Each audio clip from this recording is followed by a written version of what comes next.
Just Kelley Rowland. Just Kelley Rowland. Amazing. So we're here with the Yeah. beautiful Kelley Rowland, and I'm just so incredibly excited to sit down with you.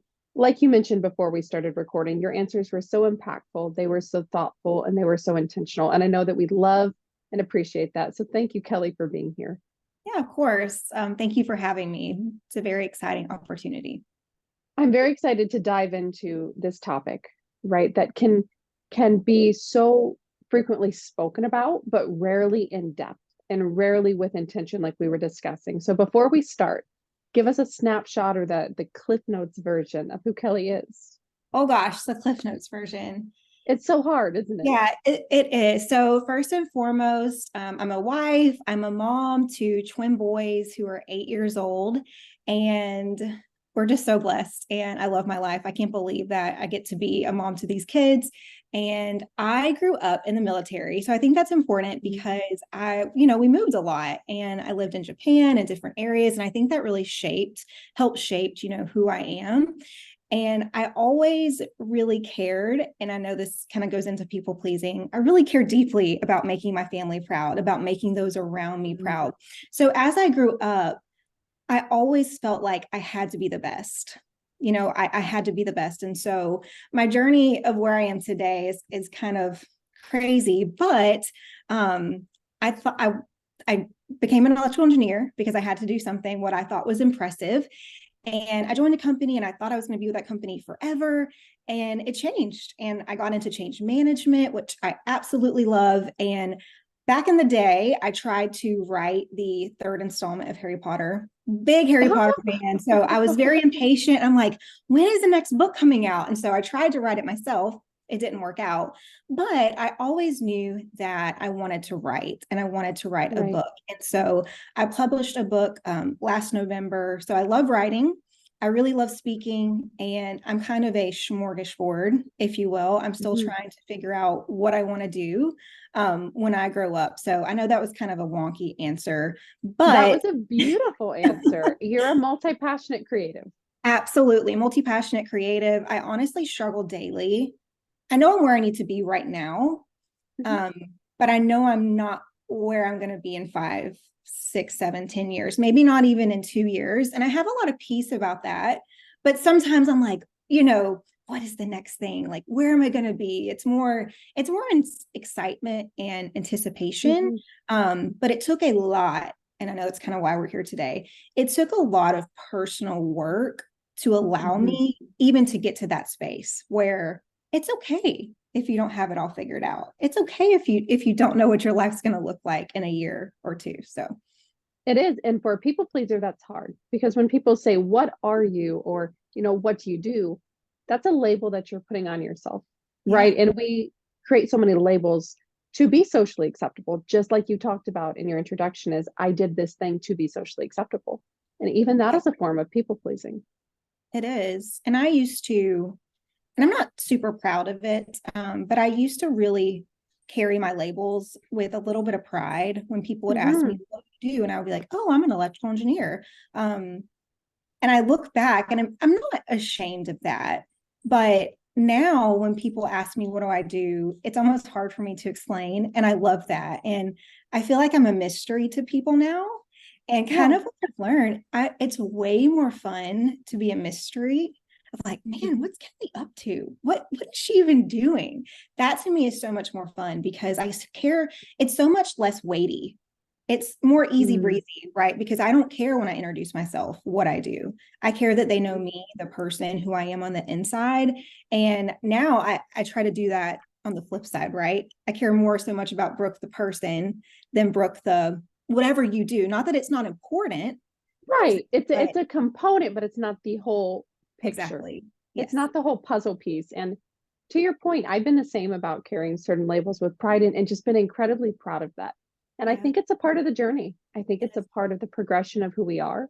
And if we don't go through that, we never Yeah. realize how much more beautiful it is to start with what we want to create in the world or what Yes. our passions are in the world. Because when we're able to lead with that, that is so different than what we hear in most of society, that people really do take notice and they pay a lot of attention to that. Yeah, they do. They do. And even for me to say something like that is growth. I think you're spot on. It's such a journey. Mhm. Because look, I would never want to be honest about an area I was icky on in my past, but I don't know if you Right. read the Taylor Swift article in Times, but one of my favorite, and I don't remember the quote, but she talked about a lot a lot of times we look back in our past and there's those icky things like, oh, I can't believe I said that, or I can't believe I wore that. And she said most of us cringe at those things, but she said Mhm. she wants to dampen the part of her that cringes. Like, Oh, don't that's yourself. beautiful. It was my favorite. Like, I'm like, that is incredible. And that's how I want to model. And I think that's important, especially for those of us that are on the journey of recovering from people pleasing. And it's always a journey, but it's allowing ourselves grace. Mhm. It's giving other people grace, and cringing at yourself. It's okay. It's And okay. it's a part of life. It It's a is. part of the progression of who you are. It And for really. so many people, people pleasing started young. If you really think back, if I really think back, it started way before I thought it did. Yes, absolutely. And that's definitely the case for me. And one thing I've had to, and I would say this has only happened in the last 5 years or so, Mhm. but I used to almost place blame on those people that I tried to please when I was younger. And I realized that's kind of unfair because I'm a mom now and I only want the best for my children. And my parents, those around me, they only ever wanted the best for me. And I wanted to do the best for them. But as I grew up, I started to really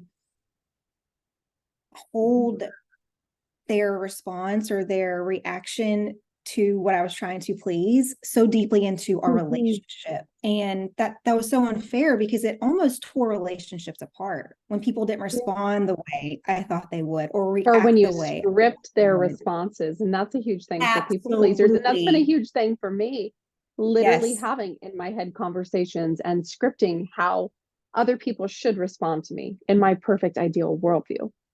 Yeah. And if you're in that space, and I sometimes still am of, man, I just want so and so to say I'm proud, or I just want so and so to be happy for me, going on a different path than they had expected. It's okay to want those things, but there is also a part where I hope that people get that one day. And I think that's a part too. People will come around, right? Sometimes we want someone to say, or if I tell you I am quitting my job, I'm flying across the country, we just want you to be like, oh, I'm so excited. But it takes people time to wrap their minds around that. And so giving people space to come around, I think, is really important. That gives them some peace. It gives you some peace. And I think if we're honest too, sometimes we're the people other people are trying to please. Yes, yes. And that is incredibly true. You're playing some role in some people's lives Mhm. and in many people's lives. Yeah, I didn't know that until more recently when a friend confessed that to me. And I Oh, was like, yeah. well, I always felt that way about you, right? And it is sometimes a two-way street, but it's important to acknowledge when we're being maybe the person that people are trying to cater to. And then how Yeah. do we make people feel safe and open and truly able to be their vulnerable selves without feeling worried that they need to please us? I know in my case, I've been very proud or happy for people, and they Yeah. didn't really recognize or realize that I was. Mm. And so then how do we share our emotions effectively so that other people don't feel that they need to please us and continue that vicious cycle? Yeah, I agree. And I wrote about that a little bit. And honestly, I didn't even think about it until I was writing, which is why I really appreciated the questions. I was like, man, we have to try to be the people we want others to be, right? We have to bring down the barriers. And I think that's why it's important to cringe at ourselves, because if I can cringe at myself, you can cringe at yourself. And it kind of just lowers those barriers, the transparency. And I'm so big on that because I used to feel it was my job to make sure my life looked perfect because Mhm. there's other people attached to me, and how I'm doing reflects how they're doing. And I had to kind of like, oh, I've got to let go of that, right? Because that's part of that people pleasing. it's not my job to make my life look perfect. It's my job just to do my very, very best and do my very best for those around me, but also to just be honest and to be real. And I think that is the most incredible thing I've learned. Like when my boys were born, they were born 3 months early, and I was trying to be Miss, like, I am so strong. I have got this. And I was really Mhm. broken on the inside. And once I started to allow people to see the brokenness, it's almost like they could breathe too, because that they expected the brokenness, and it allowed them to feel those feelings. And it was just a really eye-opening experience to how people value being real and transparent and vulnerable. And I feel like the more vulnerable we are with each other, the more honest we are with each other, then the people pleasing just automatically just slowly starts to go away. It slowly starts to dissipate because we're not living to these crazy expectations that people have for us. And oftentimes they're not actually there. We've just created them in our mind. But sometimes they're very real. So I don't want to um, There are definitely both experiences, yes, but yes. in some cases, they don't exist, Yeah. or they're not as extreme as you thought they were. Yeah. Yeah, absolutely. Um, People pleasing can feel like an invisible labor because oh, you have to, I mean, it is hard work whew, to people please. Can you yes. speak to that for a second? Oh my goodness. It is such hard work. It's Yeah. very draining. And I feel like, so the saying, think outside the box. Yes. I hate that saying. I'm just to be honest, because I believe I don't even understand why the box is there. I'm like, why is there even a box to begin with? Like, we are all very different people with very different purposes that are in our hearts. And kind of what I mentioned earlier, I'm so multi passionate. And I tried very, very, very, very hard for a very long time to live in a box. I'm like, man, if I can just achieve this, the world is going to be amazing. Everyone's going to be happy. And then what would happen is I would work so hard to check these boxes, but then I would have other things too that I would want to do or check alongside of it. And when I realized that not only were people not, I didn't get the reactions, I won't say that they weren't proud that I was expecting, but they were almost disappointed in the other things that I wanted to do. It was it sounds so I was gutted. I mean, just to be honest, like I was completely Absolutely. and emotionally gutted. So, and I think I spent a lot of years doing things that not necessarily I wanted to do. And I won't call it time wasted at all. I'll call it a time of growth and a time of experience and a time that I Mhm. always cherish. But what I also have learned is that it's such freedom when we can stay in our lane, which means I don't look to the left at what this person's doing, or I don't look to the right at what this person wants me to do.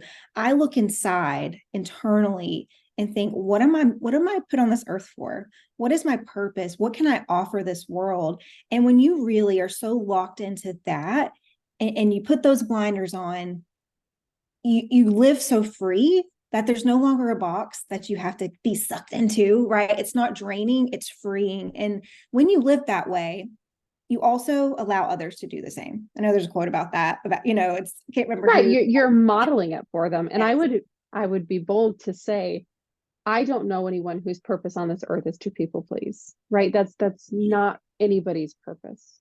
not at all. And I think that's why these interviews are important and the articles are important. And it's important to share the things that we cringe at ourselves, because I don't want people to waste precious, precious time continuing down the path of people pleasing. And we're all going to do it from time to time. I think it's our just personal, like, we all want to just like love people. And And for sometimes, some of us, it's our programming. I think yeah, some of us are oh born gosh. in a way that is just very agreeable or very friendly or deeply, deeply desiring Oh, validation. And that's often absolutely. true of women more than men.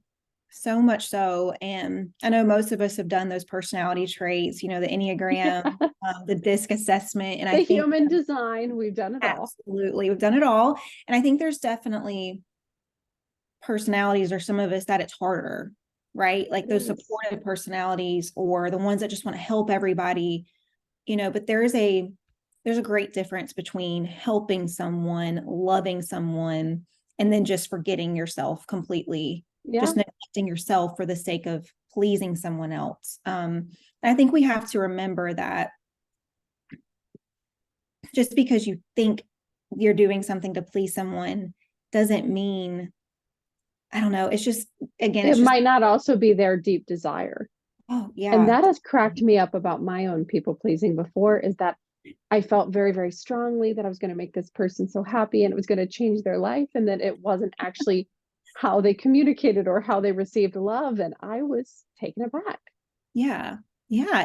Yes, it does. And that it can be shocking. I think the, the output of people pleasing, it never is right what we expect the output's going to be. But not only that, it can be so shocking and it can be just so debilitating and kind of like shake your whole world up. Like, what is going on? And it's funny because my husband and I last night were talking about leadership, and I'm going to do a presentation for someone at work about business development. And I was thinking about it, and I would say to me, it's people above all, people above deliverables, above everything. And it's a line that I believe can be walked and can be balanced, because I think putting people first, that means I'm going to speak to you with kindness, with respect. I care about you as a person. I care about your family. I want you to be able to trust me. I want to trust you. And I think that we can put people first without people pleasing. And I just want to, I know it sounds kind of like No, an I agree. on, What but are your tips for doing that? If you were going to share 1 to 2 tips for yeah. putting people first and really being of great service to the world without losing yourself, what would those tips or strategies be? Yeah. So one thing I would say is just, and it's kind of something I've already talked about, but it's just to be super real with people, even people you just meet. And sometimes that's scary. It's really scary to let your guard down. But I find that it's almost like shoot, what's the word? It's like when I make fun of myself a little bit. Oh, self deprecating? Yes, I know that sounds silly, but I believe that just a little bit of that when you're getting to know someone, or you're on a new team, or maybe you're leading a group for the first time, Yeah. it lowers the barrier just to say, hey, I don't care if you're a VP. I don't care who you are. We're all Mhm. human. So I think inserting the humanity in any situation by just making fun of yourself a little bit, that shows the other person, like, oh, they don't think they're better than me, or they don't think that I'm just a person on their team that just does task, right? They care about me as a human being. I think that's a good tip, at least for lowering barriers and making people feel comfortable, because Absolutely. you want people to feel comfortable. You want them to know this is a safe place. This is a place where I care about you. And then that person, when you start to do that, you really start to build trust. And then they care more about, it's not about people pleasing at this point. Right. It's not, let's say you are a VP. I'm not trying to please my boss. I'm just trying to do a really good job for someone that cares about me and that I care about in return. So I know that sounds silly, but it's something And that there's people can talk a about. mutual respect, right? And a mutual trust, so that if you find yourself falling back into old people pleasing habits or patterns, programming, whatever you want to call it, you can address that and say, hey, when you send me something that needs to be completed the next day, I get really stressed and really anxious and it's not my best work, right? Then you're able to advocate for Yes, yourself more freely. absolutely. Absolutely. Try to think of something else I would say that's really important about that. I think just checking in on people, outside of whatever, whether you, I don't know, you're on different teams, personal, professional. It's not just about, have you finished that yet? Hey, what's the status of that? Um, it's about, hey, how are you? How are you doing really? How can I help you? I think making sure that we're caring about people as a whole and not just caring about their output or caring about what they can do for me. It's what can I do for you? And just taking time for that, because a lot of people, they don't slow down enough to take 2 seconds to ask how you are. If your family's been sick, how's your family? I think circling back on some of those conversations that we've had prior, just to say, I was listening. I really do Mm-hmm. care. I think that's a great example of how we can lead people, and not even lead people, but just be a good friend. just be a good partner. Um, And when people do that for you, I would add being willing to receive that oh my and goodness. not being uncomfortable with that level of support or that level of service. Absolutely. Absolutely. I have a group of ladies I'm really close with, and we talked about that. It's important to ask for help, but man, especially as women, receiving help, Oh, whew, it's so that hard. is hard because you want to be like, I'm tough. I got it all. I got this handled. But what we talked about is that what you don't realize is that you are blessing someone. If Brooke asks me for help and I say no, what you're really doing is you're missing the opportunity for someone to bless you. And you always know when you give, You it's so feel much, fantastic. yes, you feel fantastic. Absolutely. So just being open to that and open, I think you can take it back to people pleasing, just being receptive of people's compliments, even, or being receptive. And I did write about this, and I think it is so important. I think you have to be careful people pleasing. Because what will happen is you've got 5 people on this corner that you're trying really hard to please, but they really don't have your back. And then you have 5 people in this corner that they are with you through and through. They want to be by your side no matter what. And if you spend all your time people pleasing, trying to make these people happy, you leave these people kind of left in the dust. And all the effort and love that they're trying to give to you, you're almost saying that's not important and that's not enough because I need these people's support. And I've went through that, and I've had to, thankfully, I had people tell me lovingly that's how it made them feel. And they're absolutely right. And I just caution people to just recognize the people that you do have in your corner and just let them know how grateful you are for them and their support. Oh my goodness, that is an absolutely beautiful word, and it's true. And I think that most people will resonate with that. We will all acknowledge where we've done it. And that might be a moment that we cringe at ourselves a little bit because we Absolutely. couldn't see someone that wasn't perhaps a true partner or a true friend or a true friend group. And we did at some point neglect people because we Yeah. only have so much energy in a day. We only have so much emotional output in the day. And it's so important to acknowledge where you're spending that. Yeah, absolutely. Oh my Absolutely. goodness, Kelley, if there is one last piece of advice that you could leave our viewership with, one last word to say, what would that be? Yeah. Let me think about it. I would say that I would encourage you to really go deep into yourself and just take some time to reflect and ask yourself, who am I? What is my purpose? And you don't have to have all the answers, but you do know what your values are. You do know the things that are important to you. And I would just encourage you, if you can get really locked in foundationally to those things, and if you can stay on that path, and it doesn't mean you're forgetting people. It doesn't mean you're letting people behind. You're not disappointing people.